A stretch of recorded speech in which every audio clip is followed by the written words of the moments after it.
everyone. Timothy Ferris here with a few words about falsehood. A falsehood is a statement that is untrue. This can happen in a couple of different ways. You can, for instance, make a thoroughly logical analysis based on a set of purported facts that are not, in fact, true. That's the phenomenon that used to be known in computer science as GIGO, garbage in, garbage out. Or you could start with established facts, but introduce logical fallacies and thus get a fallacious conclusion. And of course, as you find with many falsehoods, both factual claims that are not facts and bad logic as well. A lie is a falsehood told by someone who knows it to be false. Now, of course, the reason we are so concerned about falsehoods these days is that with the rise of the internet and unrestricted content and social media and such, a great many people believe a great many things that are false.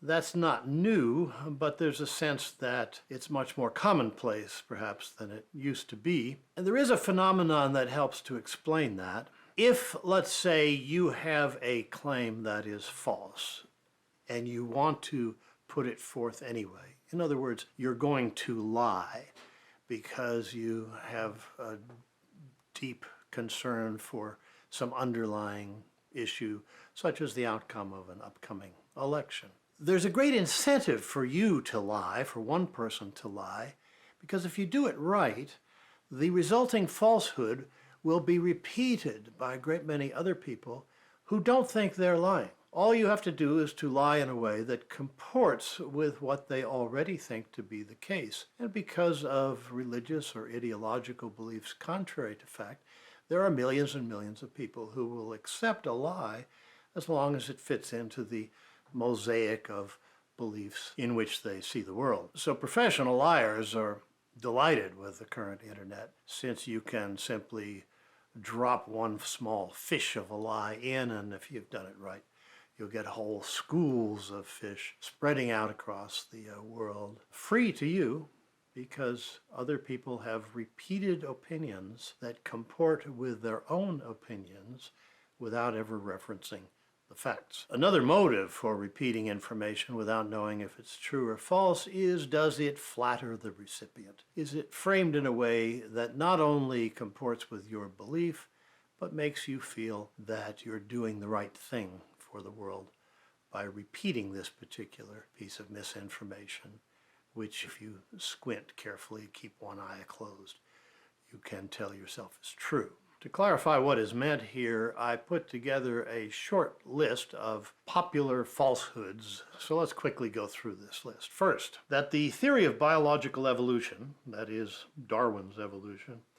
is unproven or is fundamentally flawed. That's not the case. Evolution is the way life got to be where it is. It would be as impossible to understand the biological world today without basically Darwin's theory as it would be to understand the solar system if you didn't have a theory of gravity. That global warming, technically anthropogenic global warming, warming of the planet caused by human activities, is a hoax. A number of people in politics have made this claim recently. It's based on the magical idea that humanity, with our factories and so forth, could have lofted billions of tons of global warming gases into the atmosphere over decade after decade, going back generations now, and had no effect on global warming, when scientists have been predicting for generations that the effect would be to warm the planet, and the planet is indeed warming. Nevertheless, this false claim is widely repeated and widely believed because it comports with previous beliefs and it flatters people into feeling that they have the inside dope. They know better than the eggheads who tell them that they ought to be worried about global warming. Third, that religious belief is essential to morality. This point is often reinforced with the claim that the horrors of communist states, such as the Soviet Union and communist China, were due to the communists prohibiting religion. This is logically flawed.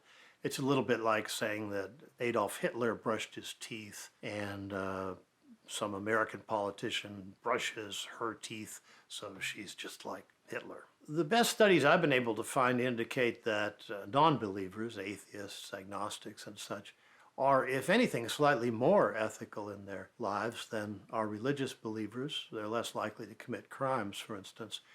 But that's probably an artifact of the situation that non-believers tend to be better educated than the public as a whole, and better educated people are likely to be more financially successful, and financially successful people have lower crime rates than poor people do. So we don't know for sure whether non-belief makes you more ethical, but it certainly doesn't make you any less ethical than the religious believers are. Fourth, that socialism works better than liberalism.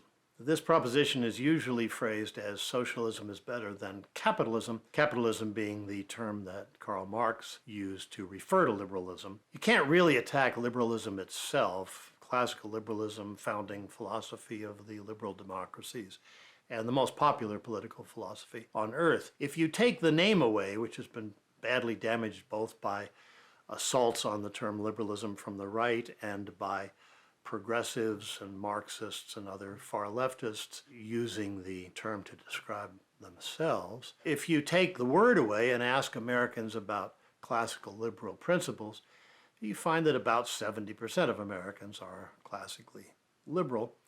So you wouldn't get very far arguing that socialism works better than liberalism. Hence the argument is socialism is better than capitalism. But however you phrase it, there's no factual basis for it at all. So why do so many people believe these falsehoods? One reason we've touched upon is that they may comport to articles of belief, also not factually or logically founded, that the audience already has, religious or ideological belief. Another reason is that they flatter the recipient by reassuring them that they're on the right side. Many of these views are essentially Manichaean, that is, the belief that the world is best described as a struggle between the good and the evil, and that, strangely enough, oneself is always on the side of good, and the other people are somehow fallen into evil ways. Very self-satisfying. You might be able to make a plot of a melodrama out of it, but it's no way for a responsible citizen of a democracy to think. What to do? Well, it's always popular to blame things on someone else, and one form of blame is to say, well, our schools aren't doing the job. We need to better educate our youth. And there are a lot of problems you can point to there. The tendency of education to move toward opinions and personal identities rather than rote facts and logic that are equally accessible to everyone. The claim that facts and logic are slippery things and are changed by individual identities, which is itself an ideological claim. It's certainly true that a good education helps to prevent the phenomenon of simply gobbling up falsehoods and repeating them as if they were true, but it's probably insufficient.